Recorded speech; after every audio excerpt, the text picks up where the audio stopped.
You've heard of the Eklavya story? You've heard of the Eklavya story? Yes. If you want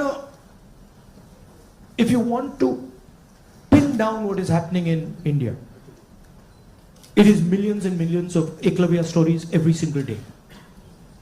The people with skill, their thumbs are being cut off. They're not being allowed to operate. They're not being allowed to thrive.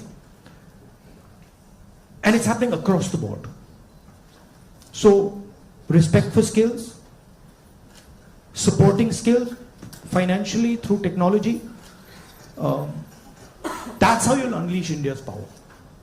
You're not going to unleash India's power by empowering 1%, 2% of India. And, it's not interesting for me. So, I'm very passionate about this. I'll give you an example. Some time back, when we were in government, we were talking about skill development. And the gentleman who was running, he was appointed by Manmohan Singh Ji for skill development. He came to see me. And we were having a conversation. And he was explaining to me how he was going to build ITIs. And he was going to put trainers inside ITIs. For plumbing, for hair cutting, for carpentry, for stuff like that. And I was listening to him. And I asked him a question. And what I said was, look, you're building these ITIs. And I gave him an example. I said, let's say you want to train 1 million barbers. Now in your model, what you're going to do is, you're going to have these ITIs, 1,000 of them across the country, and you'll train these barbers. But that's not where the barbers' skills lie. That ITI is not where the barbers' skills are. The barbers' skills are with the barbers. So I said to him, why don't you do this? Why don't you set up certification centers? And then go to every single barber in India and say, listen, this is what we'd like you to train. For every guy you send to our certification center, we'll give you X amount of rupees.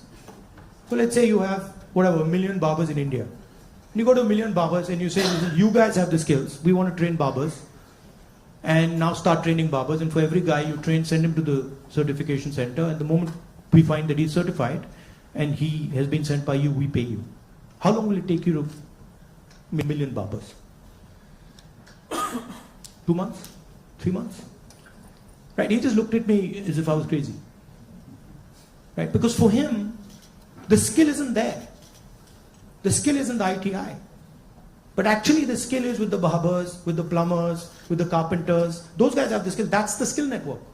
So why are you not using it to train?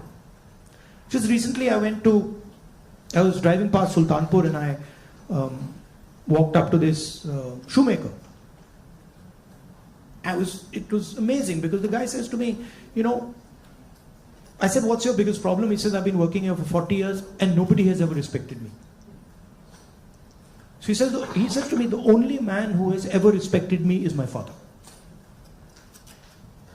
Right? So I was thinking about this. And then he says to me, there was this scheme. And they said that, they've got this scheme for shoemakers. It was in Lucknow somewhere. So he says, so I, went to Lucknow. And I said, so what did they do? They said, they said they're going to teach me how to make shoes. He says, but I've been making shoes for 40 years. And I could teach those people how to make shoes. Right? So it's a fundamental disconnect with where the skills are. There's no shortage of skills in India. There's shortage of respect of skills in India. So you want to find the best carpenters in the world, they're sitting in India. But nobody respects their skill. Nobody actually tells them, we believe in you and we want you to build something. Right? So you can't build industry without respecting skill.